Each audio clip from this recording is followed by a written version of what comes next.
G20 के शानदार और सफल आयोजन को जहां दुनिया भर में भारत की कामयाबी के तौर पर देखा जा रहा है, कांग्रेस समेत इंडिया अलायंस में शामिल पार्टियां इसमें भी खोट तलाश कर रही हैं। लेकिन कांग्रेस के अपने ही सांसद शशि थरूर ने मोदी सरकार पर टिप्पणी करने वाले कांग्रेस नेताओं को आईना दिखाया। शशि थरूर ने कहा कि G20 की सफलता पर जहां सियासत के ऊपर उठकर मोदी सरकार की उन्होंने तारीफ की है। जेडीयू अध्यक्ष ललन सिंह ने G20 में नालंदा विश्वविद्यालय के अवशेष की तस्वीर वर्ल्ड लीडर्स को दिखाए जाने को लेकर पीएम मोदी पर निशाना साधा है।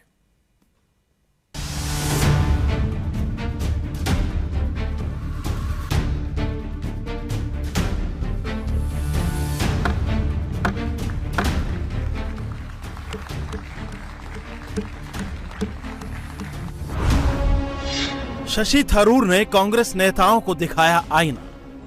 I'm in touch with both Amitabh Kant, the G20 Sherpa, and with our foreign minister, and I would congratulate them because what they have done is certainly very, very good for India. Rahul और प्रियंका को G20 में दिखे दाग।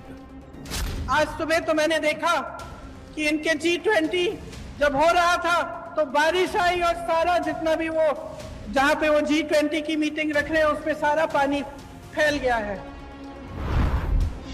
देश की तरक्की पर India versus Bharat की सियासत। G20 समिट के दौरान पूरी दुनिया की निगाहें दिल्ली पर थी। दिल्ली अपने खूबसूरत श्रृंगार से मेहमानों को लुभा रही थी, लेकिन कांग्रेस को इसमें भी खोट नजर आ रहा था। 48 घंटों तक दुनिया भारत का लोहा मानती रही। कांग्रेस के प्रवक्ता से लेकर नेता तक उल्हाना देते रहे, ऊल जुलूल ट्वीट करते रहे। इस जल्दबाजी में कांग्रेस ब्लंडर कर गई। कांग्रेस ने एक वीडियो ट्वीट करके खोखले विकास की पोल खोलने का दावा किया। भारत मंडपम, जहां G20 की सारी बैठकें हुई, वहां ओपन एरिया में जमे पानी को सरकार की नाकामी बता दिया।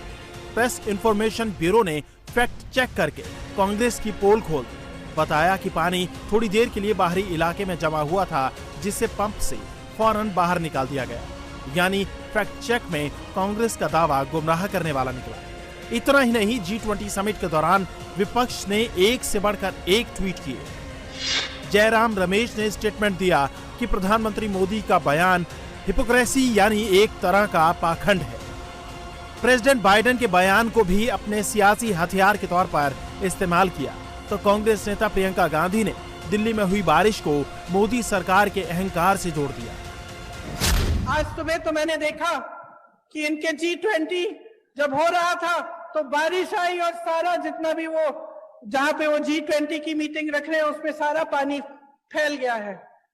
मेरे मन में एक बात आई कि शायद जो हमारे देशवासी डर के मारे कह नहीं पा रहे हैं, भगवान ने कह दिया कि अपना अहंकार कम करो, अपना अहंकार कम करो। प्रियंका के सरकार विरोधी बयान के बाद अब आप कांग्रेस के उस नेता का ट्वीट देखिए जिसे वर्ल्ड ऑर्डर की समझ है, जो इंटरनेशनल पॉलिटिक्स में नई दिल्ली डिक्लेरेशन की कामयाबी का मतलब भली भांति समझता है। शशि थरूर ने पहले तो ट्वीट कर विदेश मंत्री और G20 के शेरपा को बधाई दी, फिर G20 को लेकर पूरे साल चले इवेंट को लेकर सरकार के मुरीद दिखे।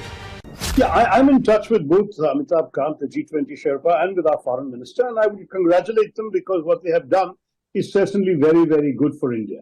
It is not easy to pull off a diplomatic negotiation like this. They both seem to have put in a lot of hard effort, and I think one should give credit where credit is due. Some of the other things that I've expressed to you, which are less positive, I've also expressed to them. But as far as the achievement of actually squaring the circle, which is an impossible task almost, on Ukraine is concerned, it's really very, very impressive.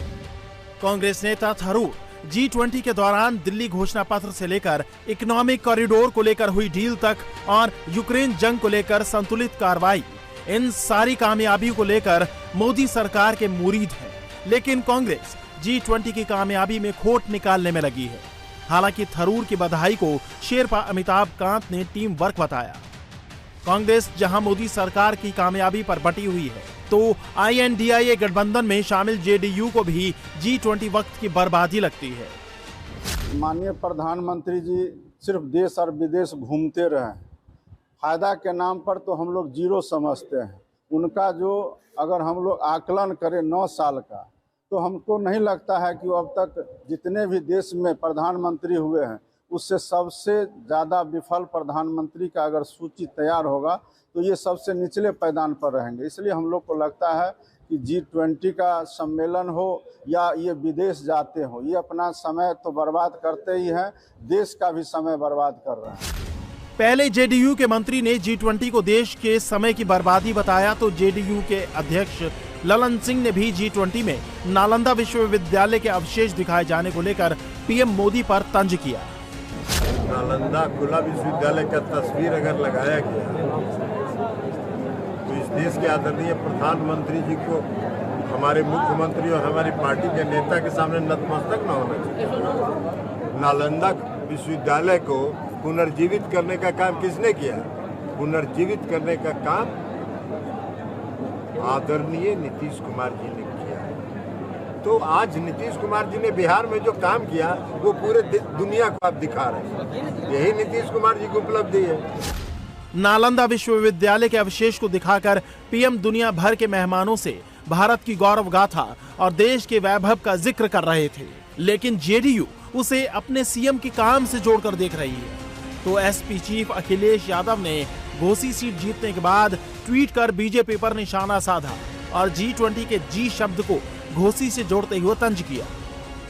INDIA के नेताओं को G20 की सफलता और दुनिया भर में देश का डंका बजना बुरा लग रहा है, लेकिन बीजेपी ने विरोधियों की इस मानसिकता पर पलटवार किया।